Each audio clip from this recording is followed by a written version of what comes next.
Welcome to the Rethink and Return podcast. My name is Jason Shepard. Every week, we rethink things and return to God's original intention and His design. We generally do 2 recordings a week. One, we revisit a passage of Scripture that thousands of people are studying together in a Sunday gathering or in a house church, and we're just going to dig more deeply into these things that we didn't get to talk about enough or want to talk about more that we're wrestling with. And then we do another recording where we're just working out leadership things, being a pastor and ministry or leading stuff, and wrestling with tensions of how we live like that in our world today. So we'd love for you to like this, subscribe to it, share it with other people. Enjoy the podcast. We'll see you soon. Hey, thanks for joining us for the Rethink and Return podcast. We do about 2 of these a week generally. Once we'll talk through a passage of Scripture that we're doing that thousands of people in our church and beyond are studying through together. We'll break that down, and then I get to have leadership conversations with people that I really love and respect. And today, I get to hang out with Bobby Harrington. Bobby, thanks for hanging out. Man, it's my honor to be with you, and this is being recorded during the National Disciple Making Forum. That's right. So thank you so much for your hospitality and the hospitality of your church. So I'm glad to be with you. Well, so last year I was invited by you to speak at the National Disciple Making Forum. My first time to go to it, and I told people it's my favorite room to speak in. And in a minute, I want to talk about why that is. But also, I told you afterwards, I love the room, but the town was tough, man. It was hard to get out of the airport for me. It was all that. So I just made you an offer. I said, we have a big space, bigger than you were in. Yes. And maybe closer to a more international airport. And so if this space would be desirable and serve you, then great. And here you guys are. So I didn't have to fly to Indianapolis. It was an amazing thing. So we were trying to find a place. We thought we wanted to stay in Indianapolis, and we just couldn't find a spot. And then when I realized your generous offer, I just said, well, I need to make sure he really meant it. Yeah, right? Yeah, I get that. So I called you, and thank you so much. Man, we love it. You know, I mean, you can tell I keep hearing from a lot of people, oh, your team is incredible. Yeah. I mean, we just live with a spirit of generosity, whatever God's given us, including our time here, our building here, our resources. So we're honored that you're here. And I really love what you're doing. Would you mind, maybe for some people who don't know who you are, telling them who you are and what you do? Sure. So I'm a guy who planted a church and then realized I wasn't feeling good about the church I planted. And at the same time, I was creating networks of church planting organizations, and I didn't feel good about the churches that we were planting. Yeah. And it was for a couple of reasons. The most important one is that the people in the churches, we weren't doing things so that they would really become like Jesus, because we were just not invested enough in this thing called disciple making for that to happen. And then the second thing is we were creating churches that were more like some kind of thing that you're offering people, like a program. So the average church in North America is focused on preaching, praise and worship, and programs. And we know that there's a place for preaching. Yeah. There's a place for praise and worship, which, by the way, you guys do great. Yeah, they're incredible. And then I would say a limited amount of programming. And I think from what you said today, you're on board with that. But both of those things don't focus on us calling the church to be disciples who make disciples and calling the church to love like Jesus. Yeah. Because you can't love people if you're just showing up in a big crowd. That's right. And then going back to your regular life. So at discipleship.org was started with a commitment to foster Jesus-style disciple making. And our vision is, it's a 16% vision. We're praying for and looking for the day when starting off, a tipping point is 16%. Sociologically speaking. Yes. So where 16% of churches practice Jesus-style disciple making, and that they're known for that. Yeah. And once that happens, we think the whole nation could go that way. You know, you guys, Exponential, others, talk a lot about the 16%, which I love. And for those who haven't heard that before, it is just a sociological phenomenon that if you can get 16% of a culture to do anything, you can really move a culture. And so the idea here is let's get 16% of churches to begin disciple-making practices primarily as a reason for their existence. That's right. Yeah, I believe that here's what happened to me when that led to the starting of discipleship.org. I did not have the conviction, but then ended up, like you said, what's this podcast? I know Rethink and Return podcast. So returning to the New Testament, it forced me, and it took me, to be transparent, it took me probably a couple of years to really do this at a deep level, rereading every book in the New Testament and saying, what is the core mission of the local church? And realizing that the core mission behind the books in the New Testament and the core mission of the church were one and the same, and that is to help everybody come to faith in Christ and then become more and more like Christ, which is discipling people to salvation and discipling people to Christ likeness. And that's the whole core mission of the church. That's beautiful. I mean, you break down the commandment, go and make disciples of all nations, baptizing them and teaching them. So part of the making a disciple is even getting them to the baptism. Even that's right. You know, it's like pre-conversion discipleship, which is something I never thought of or heard of for so many years in my life. But we're really you get to salvation because you've been discipled by somebody up to that point. That's right. And for some people, it might just be, it's the Holy Spirit disciples you through the Word of God. But the vast majority of people, they're discipled to salvation. And the most effective means of that is intentional, relational environments where you're connecting with them to lead them to salvation. I just want to punctuate something. The word evangelism is not in the Bible. Like you can do a Google search, it's not in there. Now, evangelical churches have been known for evangelism, and I'm for that. You're for that. We're for that. But I actually think in the culture in which we live, the more we think of discipling people to salvation, where we proclaim the gospel, which is ultimately evangelism is the euangelion, that's right. Announcing the gospel. But if you disciple people through understanding the gospel, and then they come to faith, and then you keep that, the environment is relational disciple making from beginning to end, from hello to now go and plant churches. Well, I love how you have broken it down. I'm discipling someone to conversion, and then I'm discipling someone to Christ likeness. At this forum, and you're speaking in a lot of rooms, I'm speaking in a lot of rooms. I mean, you're the guy who owns discipleship.org. I mean, you got to be about it, man. I mean, it's bold, and I really love it. I'm finding this. I believe you probably are too. I'm finding a lot of guys. It's here. Some guys who have a super passion for their church to become a disciple-making place, but the leadership above them at their church or the existing structures just won't allow it. And I have a deep-hearted compassion for them. I share in their frustration. I sympathize with it because I have been in plenty of places like that. What do you say to a guy that's listening to this? The sort of center of the target for us would be a 30-something-year-old pastor. A lot of people listen outside of the center of that target here, but this is who I'm thinking of primarily on this podcast. What do you say to a guy who, man, I'm at a church. I want to honor Jesus. I want to honor this church that I'm a part of, but I am dying here because I'm just running programs or, services on a Sunday, and this church isn't shifting. What do you say to the guys like that? So first we want to identify, because I think that you've described something that's huge, that a lot of people, they don't want to give their lives for programs, and they don't want to give their lives just for an institution. What they really want is they want to give their lives to be genuine disciples and to be about disciple making that's changing everybody's life. And so, and I see it a lot with especially the profile you described. Just so you know, at discipleship.org, that's the profile of somebody that we're hoping to capture. Oh, great. I didn't know that. Because we believe at both discipleship.org and renew.org, they will determine what happens in the next 10 to 20 years.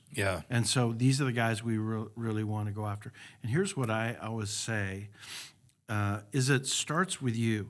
It starts with your church might not be making disciples. You may not have the environments or the tools, but you can still do it on the side.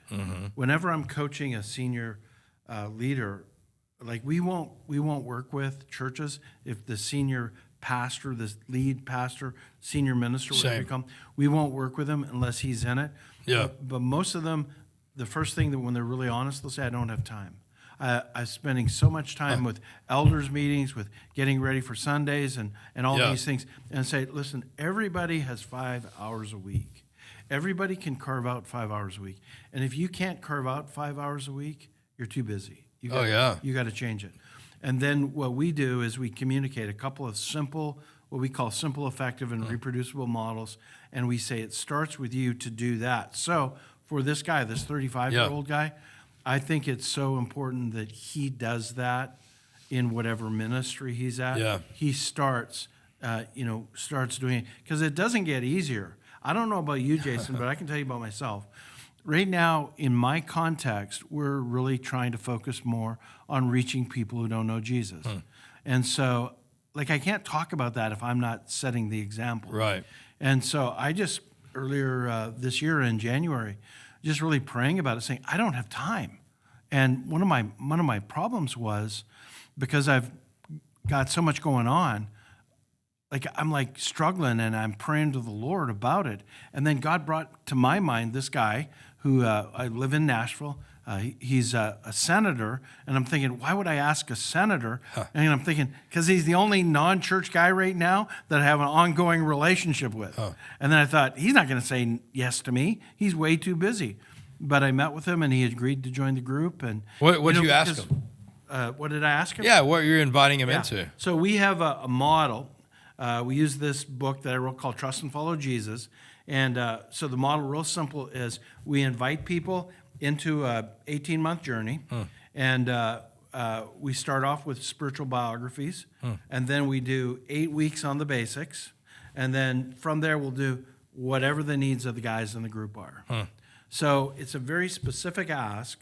So I wanted to ask him to do it, and then laid out for what would be involved in case he really didn't want to do it. Yeah. And he told me, he said, I really need something like this. Oh, good. He said, I don't have time not to do it, which helped me, because that morning I just about chickened out. I woke up in the morning. Yeah, no, and I told get my that. wife, I'm like, yeah, he's a high profile, but I got to be the example. Yeah. The other thing that I was able to do is that I have some cousins. I'm a Canadian, and my mother died a year ago. And when I was there, my cousins, who have been very resistant to things about Jesus, I gave both of them a Bible because we had this conversation. And in January, when I'm trying to be this example, I invited them. One lives in Ontario, Canada. The other lives in Calgary, Alberta. And they've agreed to join with me in a Bible study on Zoom. Wow. And they don't know anything about the Bible. Wow, that's so cool. But my point is, everybody can say you're too busy. Yeah. You can say it. I know it. Yeah, sure. And I can say it. But we can't be too busy to do it. And if our system won't allow us to do it, we got to go outside the system.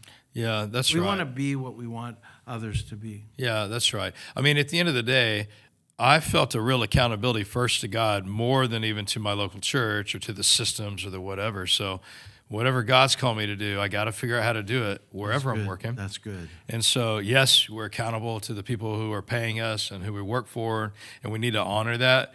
But we can't honor that more than honoring God. Yeah, and I feel the same way you do. So I'm a part-time lead pastor, okay? And but for me, I don't want to be a part of a church that isn't reaching lost people. Yeah. And I don't want to be a leader of a church. Totally. So I have the same core conviction you do. But I'm just conscious too, though. I can't ask my people to do what I do. When I share stories here, and I do often, of my good God gospel conversations, my relationships with people. We do a thing every day where we pray at 2:47. I forget to turn it off sometimes. It's interrupted this podcast at times. Other things, meetings I'm in, Acts 2:47, the Lord added to their number daily those who are being saved. So our church, we send it out weekly. Hey, a reminder, pray for your 3 to 5 people who don't know Jesus. I pray for myself that I'll be a better evangelist. I pray for these people, and then I pray for our church that we would become we have a tagline here, everyone an evangelist. Let's shift gears, if you don't mind, just for a second to talk about just maybe a guy who's a pastor, and he's really struggling. I mean, a lot of pastors are struggling now. I love that we're changing the system and the structure whereby pastors are operating in. Yeah. But a lot of guys are in an old system and an old structure. Yeah. And they're quitting. They're dropping like flies. Right. They're discouraged. They're depressed. They're leaving the ministry. And I feel sorry for them. So I'm trying to change the structure that a lot of guys operate in. Yeah. But a lot of guys are stuck in it, and I was for a while, and maybe you were for a while. What's your heart for pastors? What's your heart for them? What's heavy on your heart for them, and what do you hope for? Boy, that's a really good question, because I see it like you do. I'm in a few chat groups where I see it, or with our learning communities that we do with renew.org, you see it. I don't know the full answer. And Jim Putman yesterday spoke and talked about guys that he knew who were in ministry. One of them, a guy that I knew who committed suicide. Yeah, right, this past year. And so it's hard to say something briefly that would matter. Yeah. But they matter. Yeah, you're right. Like if you're listening to this, even though the evil one might be saying you don't matter and what you do doesn't matter, it does matter. That's good. I also think that, and maybe it's easier for me to say this, but I'm convicted that this is the right move for everybody. Discipling relationships give you life. You're right. And if you can just start a discipling relationship, even if it's with, 3 to 4 guys, and start doing that, it is going to give you life. It does. Bobby, that's so good. I mean, I have a growing heart for, of course, we preach on our ecclesiology, Church of House Churches. We have Church Project Network that we're building. We do a theology of space thing. I'm even working on a thing to help other churches get buildings that need it, that can rent it out. It's all really cool. I just got to commend you. Like, this is so cool what you're working on. Oh, thanks. And I'm really glad that you're working on stuff. You're an entrepreneurial guy in a significant way, but you're doing it through the church, and you're trying to blaze a trail for other people to follow. Yeah, thanks for saying that. Thanks for noticing that. Yeah, I have I had a guy in our church one time prayed a prayer when we were having lunch. He's a Harvard business guy, brilliant guy. And when we sat down to eat, he said, "Can I pray?" I said, "Yeah." I love that. I love it when people pray for me. And they do often here. Our church is full of so many good people who care about me. But at lunch, he prayed, and it struck me. I stopped and looked up. He said, "God, thank you that instead of Jason giving his life to banking or business, he's giving it to the local church." And that, for him to recognize that, it meant a lot to me. And I want to start things that matter, that'll matter well beyond when I'm gone. I want to help as many people as I can. So I actually am into models more and structures, enduring systems more. So I'm like goodgodgospel.com, take my name off it, take our church name off it, other things that we're doing. While I'm doing all of this, I can't get away from my heart for a guy sitting in some office in some church somewhere who's dying today. Like, he got into this because he loves Jesus a lot, and he wants to give his life to the local church.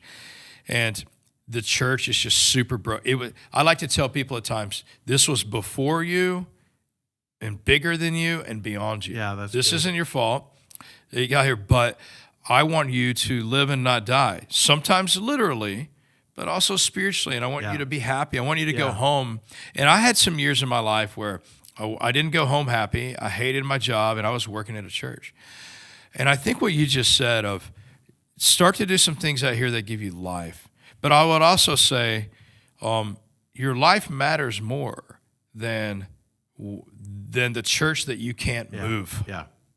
And I agree with that. And in fact, if you're listening to this podcast and you're at this stage of, I know guys who they can't move the church, the systems and structures. Yeah. I have a master's in therapy that I earned years ago, but one of the things they taught us is that in 99% of cases, the system will change a person before the person will change the system. Wow. And so sometimes guys are caught in these systems, You're right. and the system is killing them.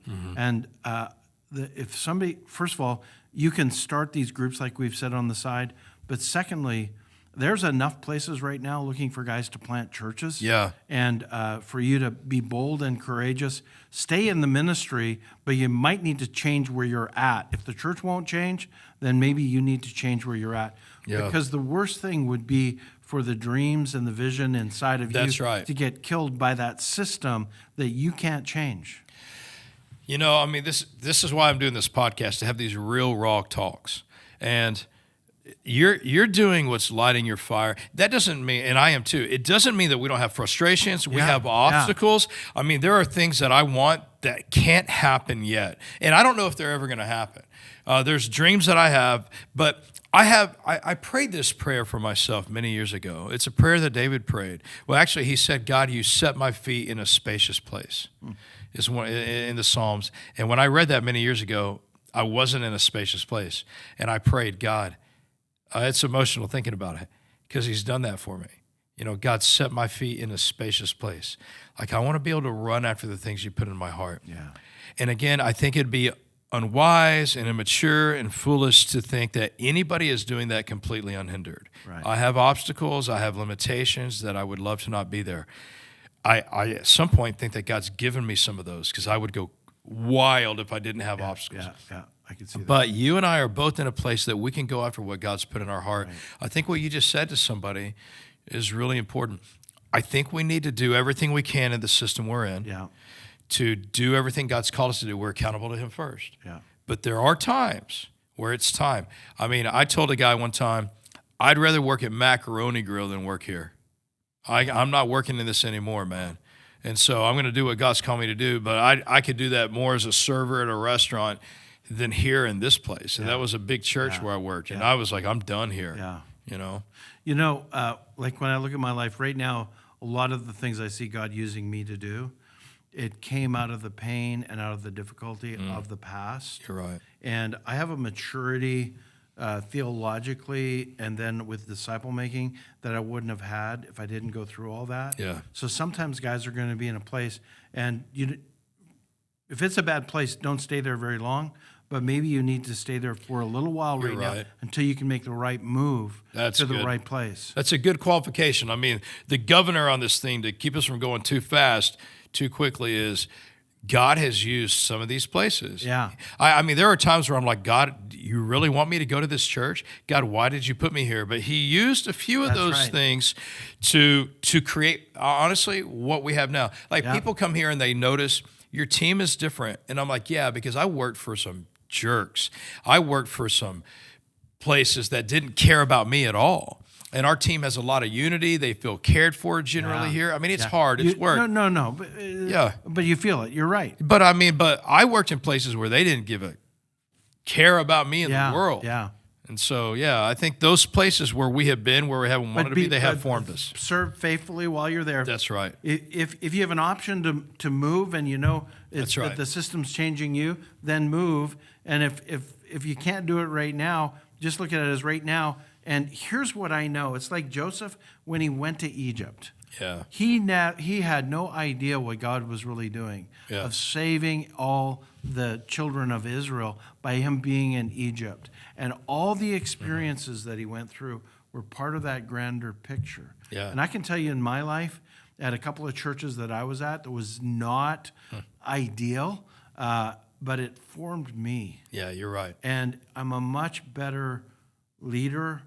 And I can help other leaders better because of the pain that I went through. Yeah. Now, I didn't know that at that time, and you probably couldn't have told me that at that time. No way. I was so frustrated. Yeah. And my wife would be going, what's going on with him? He's never going to be happy and all that stuff. That's right, Because I was frustrated in it. Yeah. But it's how God made me. That's right. I mean, when we have this vision in our heart, this passion for something, this righteous indignation, and we go to a place and nobody else there thinks about it at all. Right. I mean, I'm not going home jovial. And so I've had to learn, God had to use all of that to quiet my soul, to submit to me. I mean, it took years. Yeah. Gosh, hard seasons that I've been through. Okay, so we only have a little bit of time left because you and I both have to go do something in a few minutes. First, let me say thank you for bringing the Disciple Making Forum here, just to host it here. I've told people this week have said thanks to me. I'm like, hey, man, we're just the host. This is not us. This is Bobby and discipleship.org and all that you're doing. Thanks for starting it. Thanks for leading it. We need some faithful guys in front of us who have I told a guy not long ago, and then I told a group of pastors, I'm impressed by vision. I'm impressed by leadership. But the thing that impresses me the most is passionate perseverance. Like people who keep doing this with passion over an extended period of time. So thank you for that. what do you love the most right now in your life? What's the most fun? Yeah. I love the difference that God's using me to make. Yeah. I'm wired. I don't know what your strength finder would be. You've probably got it and could tell me, but I'm wired on results. And I feel like God's using me in ways I'm just so grateful. Yeah, right. Like I have that determination. So Shadonke Johnson's here from West Africa leading this killer disciple-making movement. Yeah, right. But what I've noticed with Shadonke is the same thing. It's this passion for God, and it's about God, and it's about making a difference, and he'll go through anything to make a difference. Yeah. You're that way, and I'm that way. Yeah. And I'm at a stage in my life where some of the things I'm writing right now, I feel really good about. Yeah. I'm grateful the way God's using discipleship.org and renew.org. I'm probably preaching better, even though I have so little time for the local church. But it's an agreement we made with the leadership. Yeah. I'm a bivocational lead pastor because of what I'm doing. But my preaching's better. I'm not sure I'm giving the local church as much as I'd like. So I'm trying to find a successor because I'd like to transition out of that and just do renew.org and discipleship.org. Your bivocation is local pastor, but also renew.org and discipleship.org. Yeah. So Monday full-time through Friday. ministry, but Yeah. Yeah, and I think here I give, probably 75, 80% of my time to Church Product here, but then the other, probably another 20% is to Church Product Network, and which is a mission and ministry and purpose of our church here to plant a lot of churches. And then I spend a decent amount of my time with other pastors out beyond that, just supporting them. If I had to say one thing to a pastor, and we'll be done in a few minutes because you and I got to go. If I had to say one thing to a pastor now who wants to be where you and I are one day, I mean, to look up and go, there's more I want to do for the kingdom, and I got a lot in my mind that hasn't been done yet, but I am getting to run and make some impact now, and it's a lot more fun. I would tell a guy, be faithful where God has you now. Don't lose your frustration with things that shouldn't be. Right. And be willing to leave. Always do it with honor. Yeah. Don't hurt a church in order to help another. So be faithful where God has you now. Yeah. He may have you there for a reason, for a season, as he has with me and you, as we talked about. Don't lose your frustration. Don't give in to it. Yeah. Don't cave. That's right. And be willing to go at the right time when God releases you. Don't live in fear. So my 3 F's, here we go, right? Be faithful, keep your frustration, and don't live in fear. Be willing to go somewhere at the right time. What would you say to a guy in that situation as we wrap up? I love what you've just said. Here's the thing I wish I had somebody tell me. Okay. That my frustrations and my ambition, they were godly. Yeah. And I felt like I wasn't being effective. Yeah. And I was being held back. I wish somebody would have told me, hey, this is part of the process. Yeah. And God's with you. Yeah. Don't try to push it faster than in God's sovereignty. That's the He's hard allowing part. that to happen. That's the hard part. Yeah, I mean, he still had to sanctify my frustration. Yeah, because see, I was feeling like, what's wrong with me? That's right. Well, I mean, most of the pastors I work for, they didn't like my frustration. Yeah. I'm asking a lot of questions. I'm having a lot of passion. And a lot of guys out there, that some of the people that are listening, or you're working for guys who they don't care. They're just riding this horse until they retire. Yeah, it's so bad. It's a horrible thing. And so don't start to believe they're going to have to put you down or put you in the back corner to make themselves feel better or look better. Yeah. Yeah, there's a lot of that out there. Yeah, and that's not God honoring. No. And you got to rise above. One of the things I like about what you're saying, and it's also how you conduct yourself, is you want to honor. Like where you're at, even though they may not have the best leader in the world. That's right. You still want to honor them. One of the things that we both teach is that you want to honor your father and mother. That doesn't mean you agree with your father and mother. Yeah. It doesn't mean even that you like some of the things your father and mother do, but you're still going to honor them because of the position. And I think it's so important, whatever you're at, like honoring authority is a godly thing. It is a biblical thing. That doesn't mean agreement, as you just said. I think that's so important. If you can't honor, you need to get out. Yeah. And so honor and disagree. Let God sanctify your frustration. But I think what you just said is good. I wish somebody would have told me too, hey, God's going to use this frustration to shape your future ministry. Yeah. Good. Just be patient and trust him. I've loved this conversation. Me too. Could have had it another hour or two, but we got to go. So thank you, Bobby, for being on this. Thanks for being here. We've loved your team as well. And hey, thanks for listening to this podcast. Here's the only thing we want from you. Like it if you will. Share it with other people. Subscribe to it so you get the next ones. Have a great week. See you soon. Thanks for spending time with us today on the Rethink and Return podcast. Here's all we ask from you. Will you subscribe to this, share this, let other people know about it? That'll help us get the message out. Share this content with other people if it's helpful to you. We're grateful for you. See you soon.